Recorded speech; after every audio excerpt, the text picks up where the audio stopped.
Hello, welcome to Library of Peyton. I am Library. That was supposed to be a joke. It wasn't very funny. I apologize. Welcome to Library of Peyton. I'm Peyton. It's been a while. It's been a little while since I made my last video, so I think I owe you a little catching up on my life. I guess there's no reason for you to care about my life because I'm just a random person on the internet, but if you do, you can listen to my little spiel, or you can just skip ahead to where I actually talk about books. Whatever's fine with me. I won't hold it against you. If you watched my booktube newbie tag, you may know that I had recently moved to New York, was doing a master's in publishing program there. I was just not loving it. My schedule, I worked from home, so I'd work all day, and then my classes were in the evening, so then I would go to class, and then I would get home and just be exhausted. And then on the weekends, I would either have to do schoolwork, or if I did actually have some free time, I'd be too tired to do anything. So I would just stay at home and do nothing all day besides read, maybe wallow in my bed in self-pity. It just wasn't a good time. And the program was just, when getting my degree in chemical engineering, I felt challenged, and I enjoy feeling challenged. With this program, I was not feeling challenged at all. I wasn't really enjoying the work, and just learning more about the publishing industry, I just learned more and more how messy it is, and it did not seem like an environment that I wanted to work in.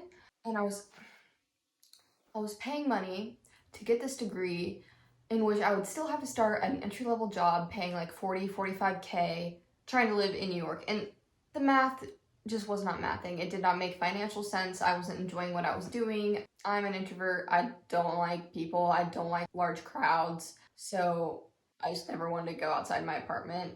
So I decided to switch things up and move back home to Arizona. So now I'm living with my parents and my youngest brother, and I have a job. I'm working in a lab, which I am enjoying, but it's starting to get a little boring. We'll leave it at that. I won't go into that. Okay, so I've been wanting to film videos and talk about my love of books, but I've just been really going through it. I've just been super depressed, not taking care of myself at all, in a horrible mindset. My mind is just like, what's the point of getting better when the world is such a horrible place? Why do I even want to be here? What's the point of working towards feeling better when I could just, not be here? That's been my mindset lately, and that's a really crappy mindset to have, Definitely not ideal. So yeah, and every time I come home from work, I'm just exhausted.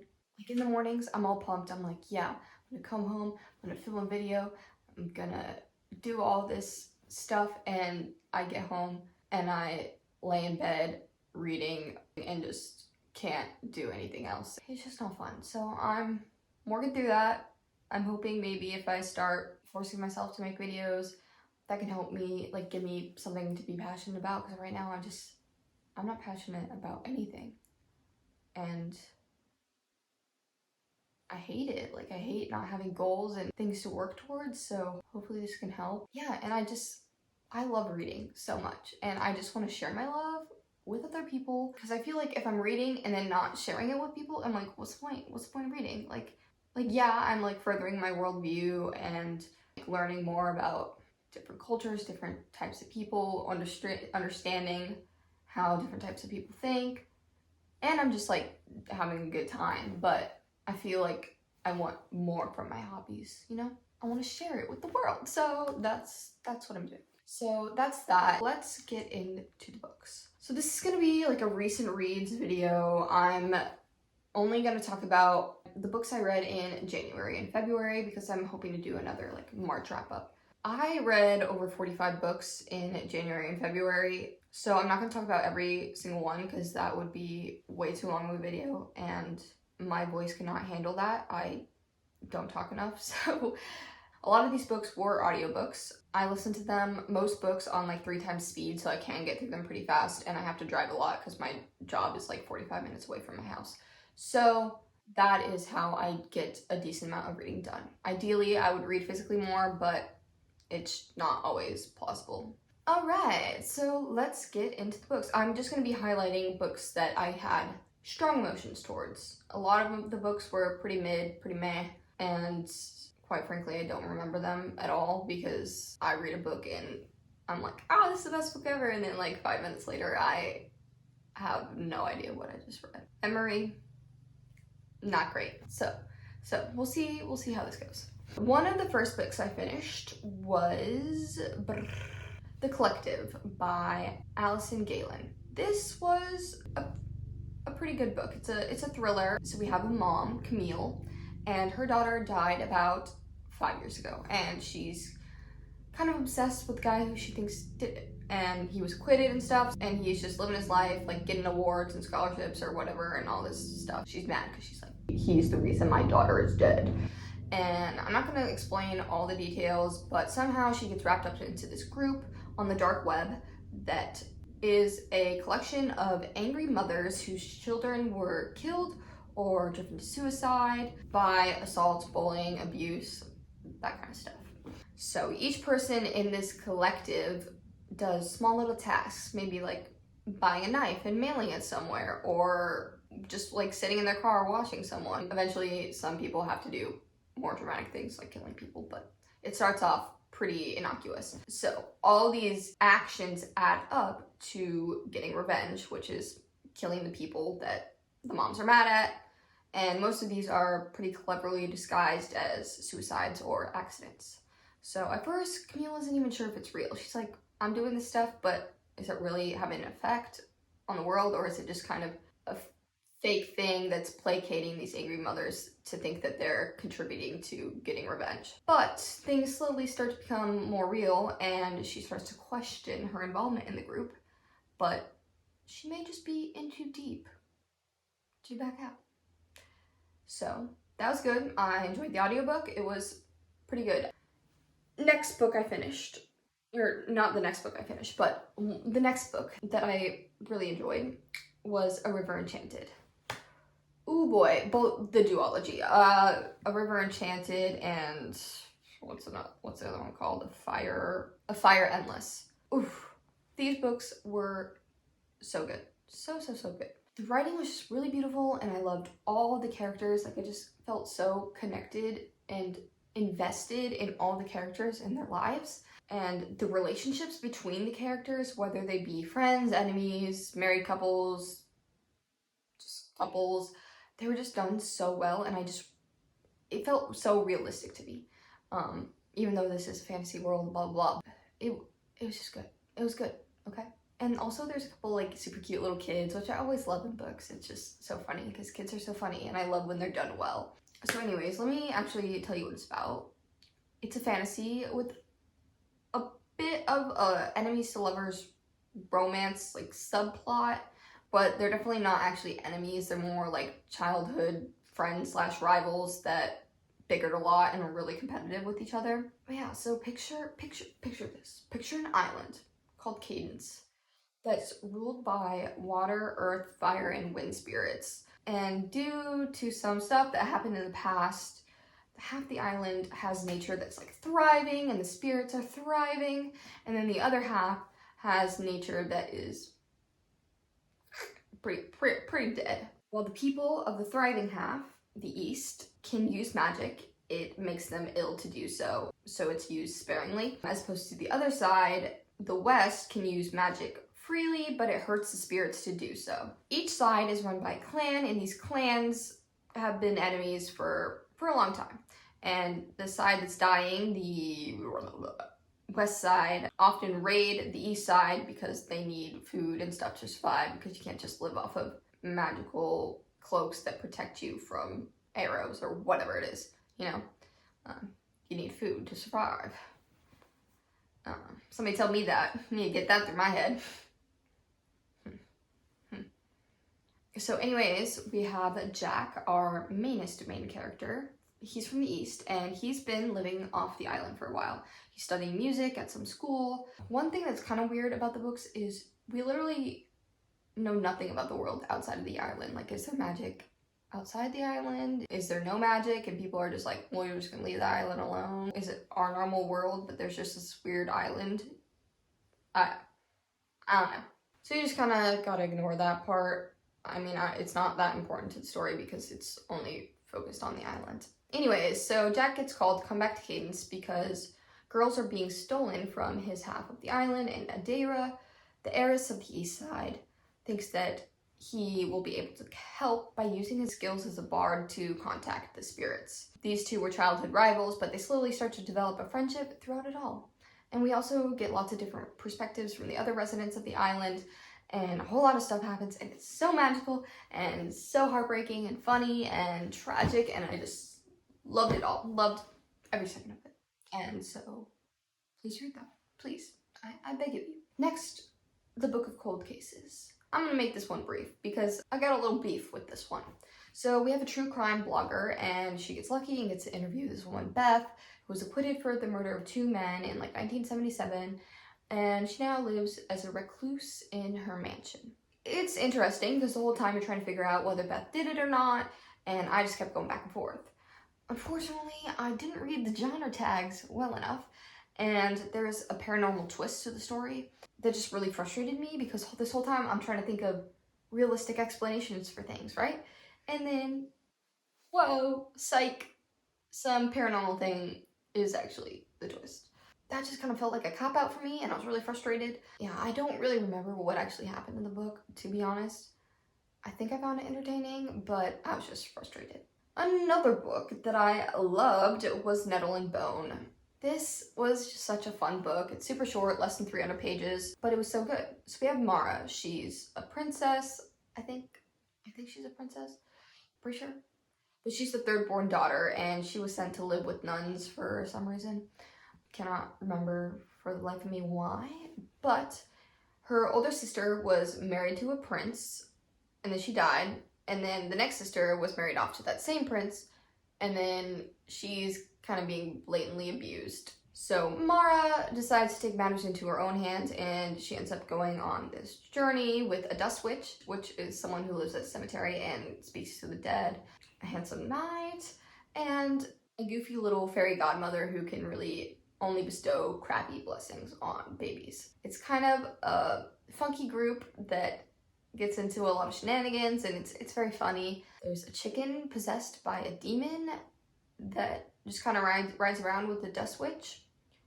It doesn't really do much demonish stuff, but apparently it's possessed by demons, so, you know. There's a bit of romance, and the world is just so interesting. It starts off in a land with cannibals, and that's literally not explained at all. It's just like this one area where there are cannibals. I would love to know more about the cannibals in that area, and also just all the other areas that they travel to. So hopefully they write more in this world, because I just love to explore it a little bit more. Also, the magic, just so fun, and I love the writing, and it was just great, okay? Read it, it's short, worth your time. Next, a book I hated was The Luckiest Girl Alive. I, quite frankly, cannot remember a thing that happens in this book. So it's about a girl, she's getting married to a rich guy. I don't know, there's supposed to be thriller-esque stuff to it, but it was pretty boring and not very thrilling. And basically all I remember is just how much she talks about dieting for this wedding and like starving herself and not eating this, not eating that, and it really irked me. As someone who struggles with an eating disorder, it really irked me, and I started watching the movie too. I didn't really like the movie either. There's just nothing like suspenseful or thrilling about it, but whatever. Next, I read The Candy House. I didn't realize this is a companion book to a book called A Visit from the Goon Squad. I think there are like characters from A Visit to the Goon Squad that are also in The Candy House, but I don't think you need to read A Visit to the Goon Squad to read The Candy House, because I read The Candy House and I still enjoyed it. This book is just a bunch of vignettes of a bunch of different characters who are all connected in some way. And it's set in a world where there's this technology that allows you to access and see your memories and upload them to this like cloud where everybody can see your memories and you can see everybody's memories. It's like an optional thing, but that's a thing. Really, my only complaint about this book is that I want more, because we just get small little snippets of these characters' lives, and I would just love to see more of these characters and see more about their lives, because they're really interesting. It can get a little confusing because it's like jumping back and forth in time and from different characters, so kind of have to be on top of things in that way. Some characters that stood out to me that I can remember off the top of my head, we have the creator of this technology company, this memory technology company, a guy who's probably on the spectrum and is obsessed with data, and he makes this documentary about geese flight patterns and stuff like that. There's a guy that loves to make people uncomfortable, and he does this by just like screaming randomly. Like he'll just be on a bus and start screaming and just to get a reaction out of people. And there's lots of other people that I can't remember, but I did enjoy reading about them. Next, we have What My Bones Know. This book had me crying on an airplane. So Stephanie Fu, the author, she uses her skills as a journalist to explore complex PTSD, which is something she's diagnosed with. Complex PTSD comes from events that occur over time as opposed to just one single event. So PTSD could just be from maybe a car accident or something like that, whereas complex PTSD could be something that soldiers experience or victims of child abuse, those kinds of things. And Fu herself grew up in an abusive home. So the first part of the book kind of delves into her childhood, and it's honestly just so heartbreaking that people would treat other human beings, let alone their own child, in such a way. It's absolutely disgusting, and that was what made me cry, just to hear what she had to go through. The rest of the book kind of shows how this abuse has affected her life and her endeavors to heal from it and to also just learn more about it, because complex PTSD is not something that's heavily researched. One thing I really loved about it was that Fu didn't shy away from showing how the abuse caused her to not always be the best person. She has hurt people herself and she owns up to that. It just shows how one person abusing another affects way more than the person being abused. The audiobook was super cool because there's actually a recording of therapy sessions in there, like her own therapy sessions, which I just found so vulnerable. You could really hear just like in the tone of her voice and what she says, how she would maybe lock up or get defensive after a question from the therapist or a comment from the therapist. Overall, I just thought the book provided a lot of hope, and it was just super well written. She is a renowned journalist, and it was really engaging and just made me feel so many emotions, and would definitely recommend. Okay, another book I really loved was The Daughters of Isdahar. It is a fantasy novel. It's adult fantasy, but I think it reads a little bit more like YA in my opinion, but that's not a problem. And it is inspired by Egyptian history. So we have two main characters. We have Nahal and we have Georgina. So we have Nahal, and she is a water weaver. In this world, there are all sorts of types of weavers. There's water weaving, sand weaving, fire weaving, earth weaving, you know, all that kind of stuff. So she can water weave, and she really wants to do something with that. She wants to go into the military or whatever, fight for her country, but her parents don't think that is appropriate for a lady of her standing. She is forced to marry this man, Nico, who he's a great guy, but she doesn't want to get married. She wants to go to this academy, and Nico is in love with a woman named Georgina, and Georgina is this poor bookshop worker. She also has, I think she's like an earth weaver, and her skills are kind of not super in control. She has no money, and so obviously Nico is of higher standing, so their relationship really has no, like,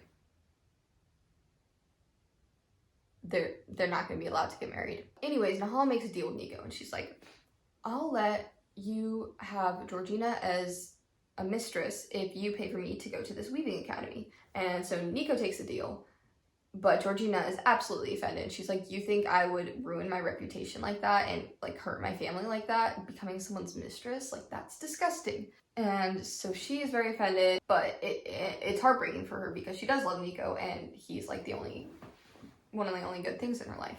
Besides this group called the Daughters of Isdahar, which is a radical women's rights group. They want women to have a say in their life. They want women to be able to vote and all that stuff. Nahal and Georgina become very active within this group, and so there's all that kind of stuff like protesting and all that stuff kind of going on, and relationship issues, and there's also like a religious component where weavers are looked down upon, and it's there's a lot going on, but I really liked it, and it's very like feminist and empowering, and it just made me think a lot. Just seeing how hard women had to fight for, like, I know this is not real, but it is sort of real, like how hard women have had to fight for just basic rights. It's pretty crazy to see, you know?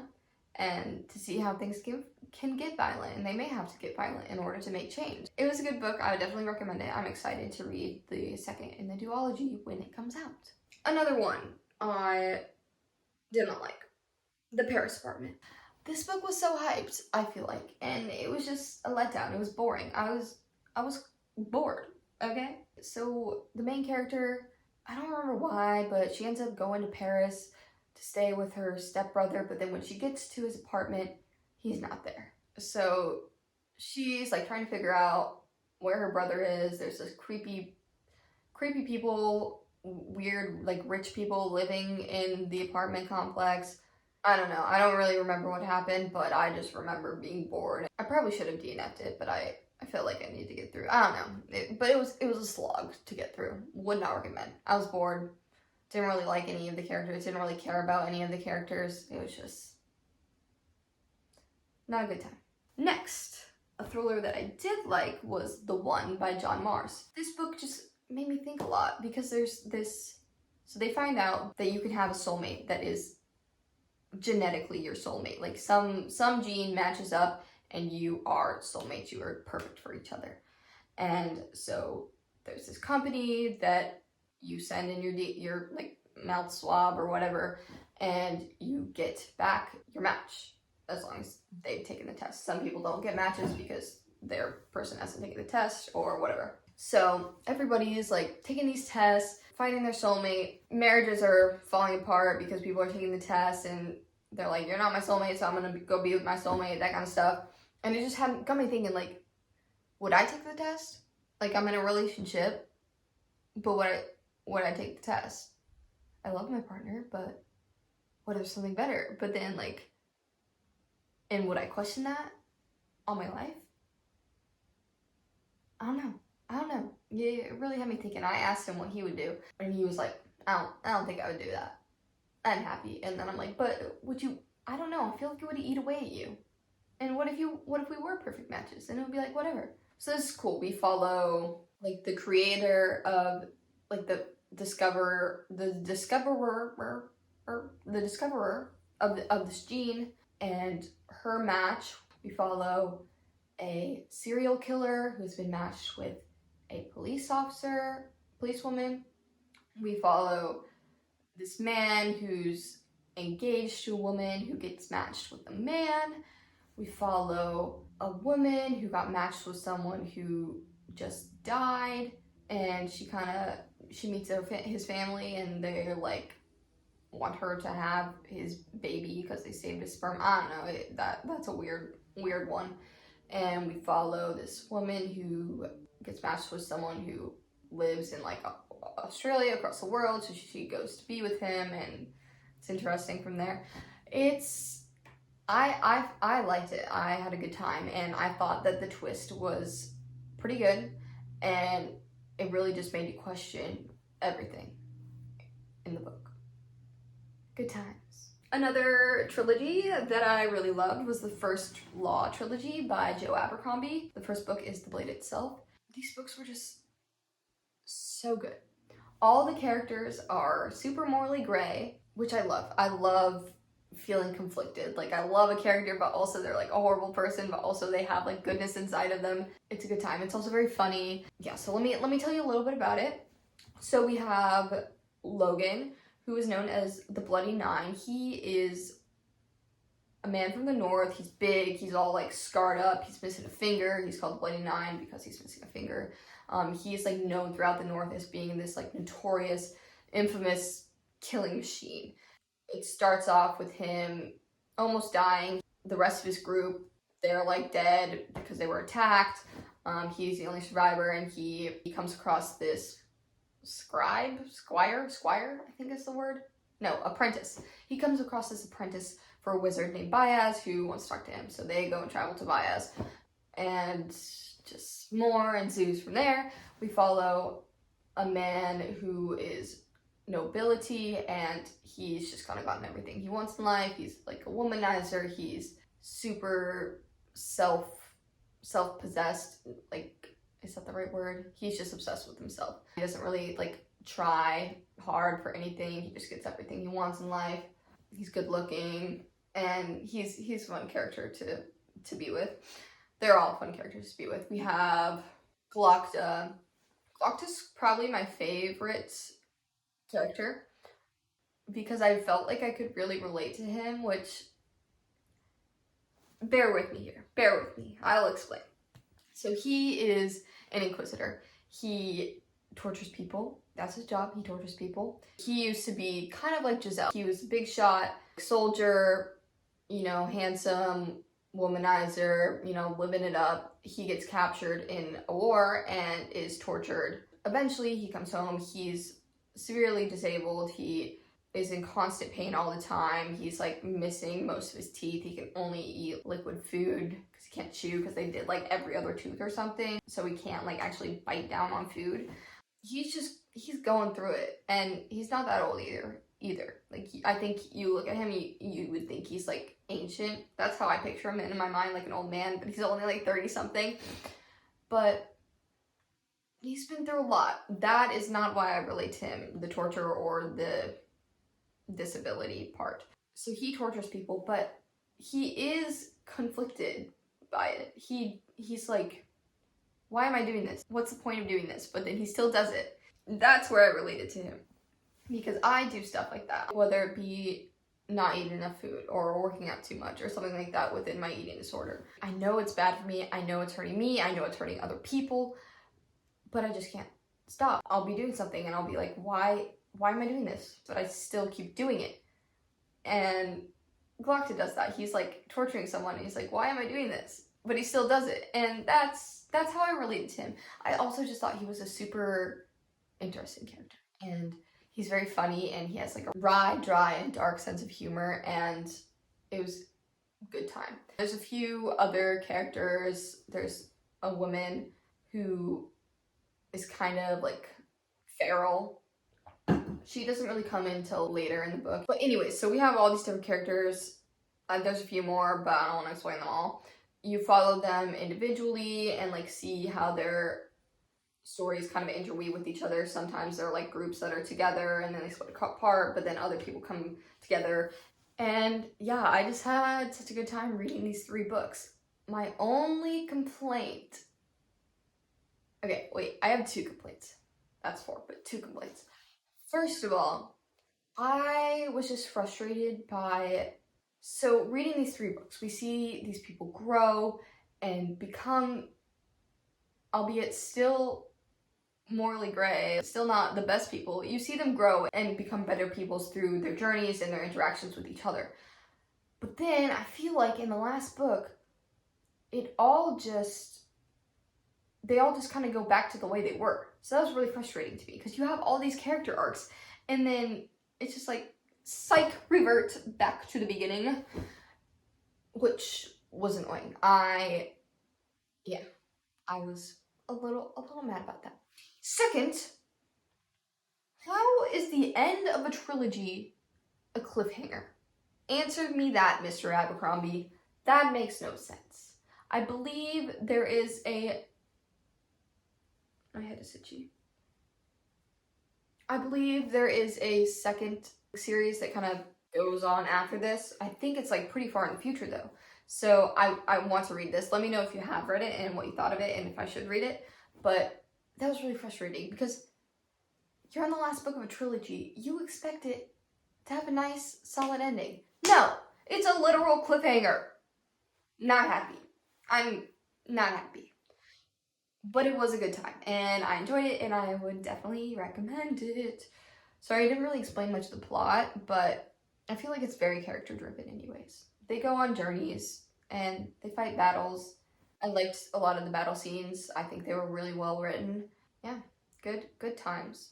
Another one that I wasn't sure if I would like, but I actually did enjoy it, was called The 22 Murders of Madison May. This is a like science fiction thriller that involves multiverse kind of stuff. So I wasn't sure if I would like that. I like multiverse stuff, but I wasn't sure if I would like it in like book format. But I did. So it's basically about a girl named Madison May. She's being killed, and she's being killed in multiple universes because there's this guy who is able to travel to different universes and kill her because he is obsessed with her and wants her to be who he wants her to be. And so if that multiverse version of her doesn't like live up to his standards, he kills her, kind of thing. And there's this journalist who kind of sees this happen, and then somehow she gets warped into another universe, and so she is traveling throughout multiverses trying to catch this killer. And I don't know, that was a horrible explanation, but it's really good, and I actually really liked it. So that's that book. Would recommend. One book I just want to note, These Violent Delights by Micah the one by Micah Nemerever. Is that his name? That's a fun thing to say. Nemerever. Say that 10 times, 5 times fast. Nemerever. Nope, can't do it.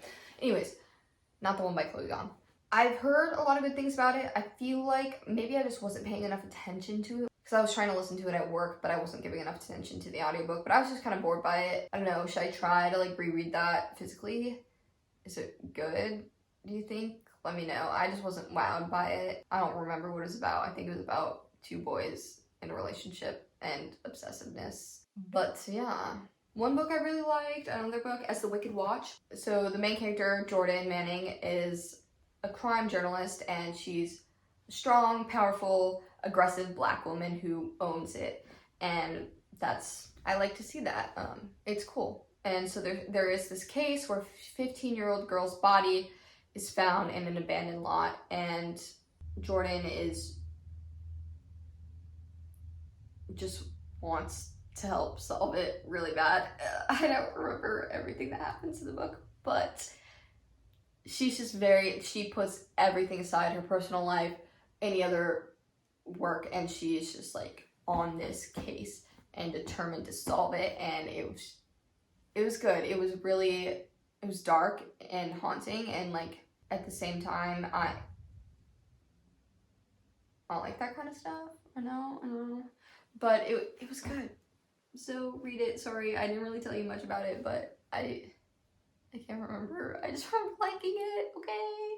Another one that really bored me, it was The Family Game. It was about, I don't know, a woman who's marrying into this super rich family, and the dad of the guy that she's marrying gives her this tape that basically is an admission to killing people. And I don't know, it's just like these weird rich people that celebrate like Krampus and stuff. I was just bored, and I thought the twist was just, I don't know, predictable, I guess. Predictable not because of the writing. Like the writing didn't really allude to it. Maybe if I went back and read it again, I would see indications that was the way it was going, but during the time I was reading it, I didn't. But it just seems kind of like the obvious thing that happens in these kind of books. And also, she just kind of all of a sudden realized the twist. There was no, slowly putting pieces together. It's just like all of a sudden she knows this is what actually happened, and I don't know. I did not like it. Not a fan. Don't read it if you don't want to. I mean, if you want to read it, go ahead, but I would not recommend it.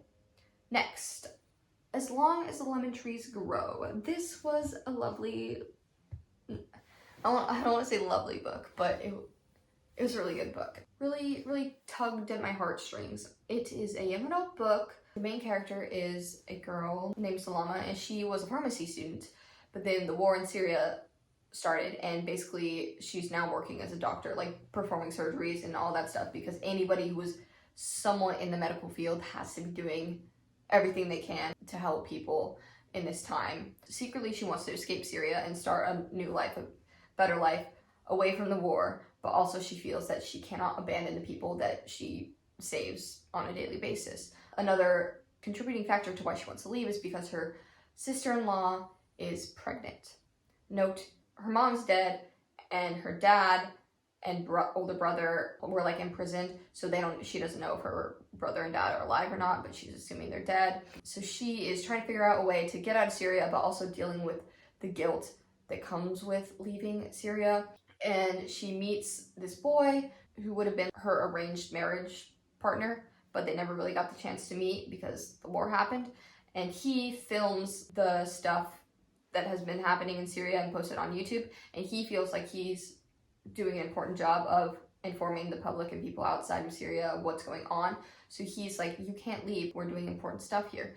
And so they're kind of both torn between leaving, staying, and at the same time, you know, they're trying to survive, like bombings and all this other stuff that's happening. And it's also like a little bit speculative in a way, because she has this imaginary friend basically that makes comments to her and like talks to her. He's just like a man.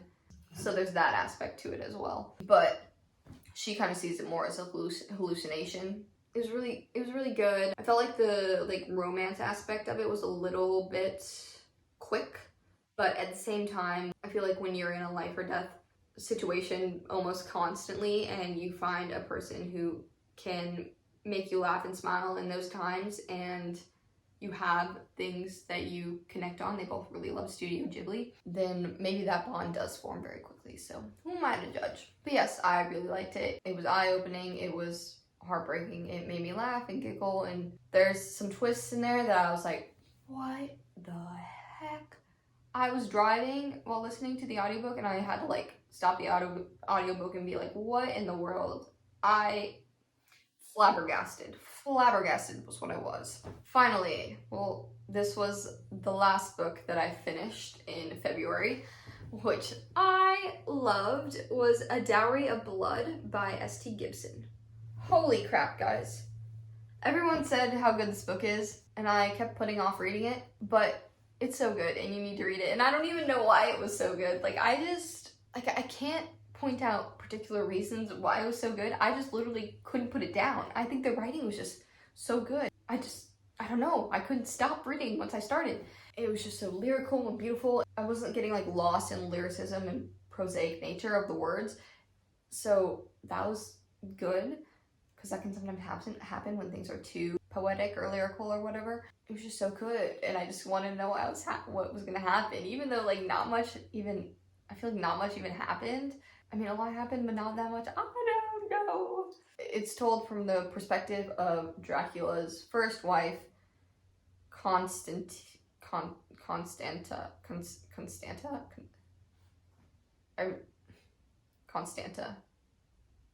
It's kind of a weird name, but anyways, Constanta. So he saves her, and it's a very toxic relationship. He is super controlling, not very kind to her, but she's like obsessed with him and like scared of him, but also like loves him so much and is obsessed with him, even though he's not a great guy. So it's polyamorous, which I wasn't sure if I would like, because I have a hard time connecting to that, because for me, if I was in a polyamorous relationship, I would just be so jealous and feel very insecure in my relationship, so I cannot like imagine being in a polyamorous relationship. But it's interesting to read from the perspective of the people who are, to like understand why people enjoy that.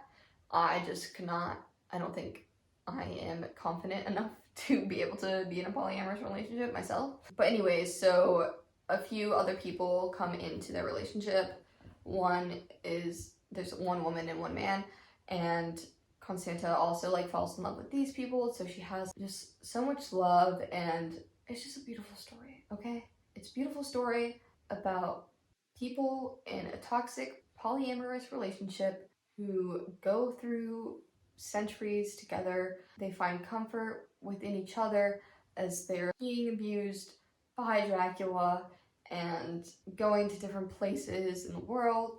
That's all I can really say about it. It was a good time. So yeah, those are just some of the recent reads that I read from January and February. I'm sorry if I did a horrible job at explaining some of them. January and February feel like they were years ago. So that was hard, but it was fun. I'm smiling a little bit, so that's good. It doesn't happen very often. Thank you for taking the time to listen to me. Please, if you want to, you don't have to, but if you want to, I would not mind in the slightest if you liked or commented on this video, or if you subscribed, that would be great. If you want to be friends, let me know. I would love to be your friend. This has been way too long. That's all I have for you guys. See you next time. Hopefully it won't be as long of a break until the next video. All right, goodbye.